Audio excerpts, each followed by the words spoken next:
नमस्कार दोस्तों, स्वागत है आप सभी का हमारे इस YouTube चैनल सामान्य जानकारी विद कन्हाई पे। दोस्तों, आज हम लोग राज्यसभा के नए महासचिव अभी हाल ही में नियुक्त किए गए हैं। इससे पहले अभी राज्यसभा के जो महासचिव थे वो थे देश दीपक वर्मा, और उनका स्थान अभी लिया है परसाराम पट्टाभी केशव रामाचार्यालु। जी हाँ, परसाराम पट्टाभी केशव रामाचार्यालु ने देश दीपक वर्मा का स्थान लिया है।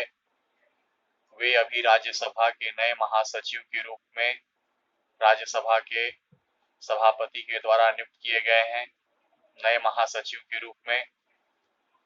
आइए अब जानते हैं कुछ राज्यसभा के बारे में। राज्यसभा संसद का एक अभिन्न अंग है। हमारा संसद 3 चीजों से मिलकर बना है: लोकसभा, राज्यसभा और राष्ट्रपति। अनुच्छेद 79 में संसद की चर्चा है, अनुच्छेद 80 में राज्यसभा की चर्चा है और अनुच्छेद 81 में लोकसभा की चर्चा है। राज्यसभा का कोई निश्चित कार्यकाल नहीं होता,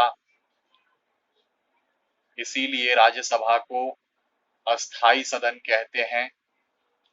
राज्यसभा को उच्च सदन भी कहा जाता है। राज्यसभा को प्रथम सदन भी कहा जाता है। राज्यसभा को बुजुर्गों का सदन भी कहा जाता है। राज्यसभा के सदस्यों का कार्यकाल 6 वर्षों का होता है। राज्यसभा के 1/3 सदस्य प्रत्येक 2 साल बाद सेवानिवृत्त हो जाते हैं। राज्यसभा के 1/3 सदस्य प्रत्येक 2 वर्ष के बाद सेवानिवृत्त हो जाते हैं। राज्यसभा के प्रत्येक सदस्य का कार्यकाल 6 साल का होता है। राज्यसभा का अपना कोई निश्चित कार्यकाल नहीं होता, इसीलिए यह एक अस्थायी सदन के रूप में जाना जाता है। इसका विघटन कभी नहीं किया जा सकता। अभी वर्तमान में राज्यसभा के सभापति हैं एम वेंकैया नायडू। राज्यसभा का सभापति भारत का उपराष्ट्रपति ही होता है और भारत के उपराष्ट्रपति अभी एम वेंकैया नायडू हैं। वो अभी 13वें उपराष्ट्रपति हैं। राज्यसभा में अभी उपसभापति हैं हरिवंश नारायण सिंह, जदयू पार्टी के हैं और बिहार से इनका संबंध है हरिवंश नारायण सिंह का। ये अभी उपसभापति हैं। और अभी हाल ही में महासचिव कौन बने हैं, कल परसों की बात है, महासचिव बने हैं परसाराम पट्टाभी केशव रामाचार्यालु। किसके जगह पर बने हैं?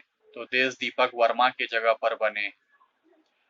राज्यसभा में अधिकतम सीटों की संख्या 250 हो सकती है और 12 सदस्यों का मनोनयन राष्ट्रपति के द्वारा किया जाता है और इस बात का उल्लेख संविधान के अनुच्छेद 80 एक क में है।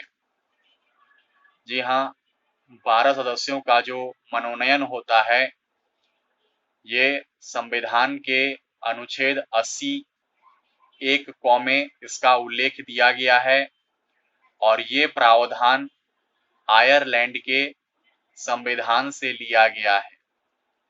राज्यसभा के इन 12 सदस्यों का मनोनयन के अलावा जो राज्यसभा के जो निर्वाचित सदस्य होते हैं, उनका जो निर्वाचन प्रक्रिया है वो दक्षिण अफ्रीका के संविधान से लिया गया है। दक्षिण अफ्रीका के संविधान से संविधान संशोधन की प्रक्रिया भी ली गई है और राज्यसभा के सदस्यों का निर्वाचन भी दक्षिण अफ्रीका के संविधान से ही लिया गया है। राज्यसभा का जो गठन है वो 3 अप्रैल 1952 को किया गया था। हालांकि पहला बैठक राज्यसभा का 13 मई 1952 को संपन्न हुआ था और 23 अगस्त 1954 को राज्यसभा का हिंदी नाम राज्यसभा पड़ा। इससे पहले इसे काउंसिल ऑफ स्टेट्स कहा जाता था। राज्यसभा में किस राज्य से कितने सीटों की संख्या होगी, इस बात की चर्चा संविधान के अनुसूची 4 में है। अनुसूची 4 में विभिन्न राज्यों, केंद्र शासित प्रदेशों में राज्यसभा के सीटों के आवंटन की चर्चा अनुसूची 4 में की गई है। अभी वर्तमान में 3 ऐसे केंद्र शासित प्रदेश हैं जिनका प्रतिनिधित्व राज्यसभा में है, और ये 3 केंद्र शासित प्रदेश हैं जम्मू कश्मीर। जम्मू कश्मीर से 4 राज्यसभा की सीटें हैं। दूसरा राज्य दिल्ली है, दिल्ली से 3 राज्यसभा की सीटें हैं।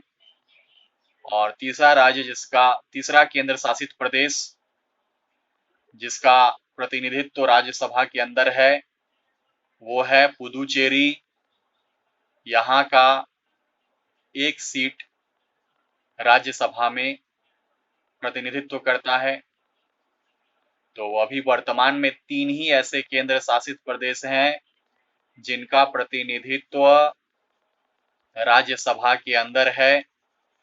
बाकी केंद्र शासित प्रदेशों का प्रतिनिधित्व राज्यसभा के अंदर अभी नहीं है। और राज्यसभा के सदस्यों का कार्यकाल हमने देख ही लिया कि 6 वर्षों का होता है। धन विधेयक को राज्यसभा में पेश नहीं किया जा सकता, धन विधेयक को लोकसभा में ही पेश किया जाता है। और बाकी किसी विधेयक को, धन विधेयक को छोड़ करके आप राज्यसभा में पेश कर सकते हैं। तो ये कुछ बातें थी राज्यसभा से संबंधित। राज्यसभा की प्रथम महिला महासचिव वीएस रमा देवी जी हैं।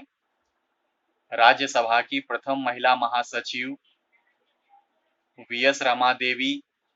और राज्यसभा की प्रथम महिला उपसभापति वायलेट अलवा जी हैं। और राज्यसभा के प्रथम उपसभापति एसवी कृष्णमूर्ति जी हैं। राज्यसभा के प्रथम उपसभापति कौन थे? तो एसवी कृष्णमूर्ति। अभी तक 2 ऐसे राज्यसभा के सभापति हुए हैं जिनका लगातार 2 कार्यकाल तक उन्होंने राज्यसभा के सभापतित्व किया है। पहले डॉक्टर सर्वपल्ली राधाकृष्णन जी का नाम आता है जो लगातार 2 कार्यकाल के लिए राज्यसभा का सभापतित्व उन्होंने किया है। और जो दूसरा नाम है वो हामिद अंसारी जी का है जो अभी एम वेंकैया नायडू जी से पहले उपराष्ट्रपति थे। उन्होंने भी अपना लगातार 2 कार्यकाल राज्यसभा के सभापति के रूप में पूरा किया था। अभी राज्यसभा में सदन का नेता कौन है? तो पीयूष गोयल जी हैं। और राज्यसभा में विपक्ष का नेता कौन है? तो राज्यसभा में विपक्ष का नेता है मल्लिका अर्जुन खड़गे। अभी एक राज्यसभा टीवी अलग करके आता था और लोकसभा टीवी अलग करके आता था। इन दोनों का विलय कर दिया गया है और इनका नाम दिया गया है संसद टीवी। और इसके पहले जो सीईओ हैं वो रवि कपूर जी बने हैं। तो ये राज्यसभा से संबंधित महत्वपूर्ण जानकारियां जो किसी भी प्रतियोगी परीक्षाओं के लिए महत्वपूर्ण साबित हो सकती है, इसे एक बार जरूर सुने। धन्यवाद।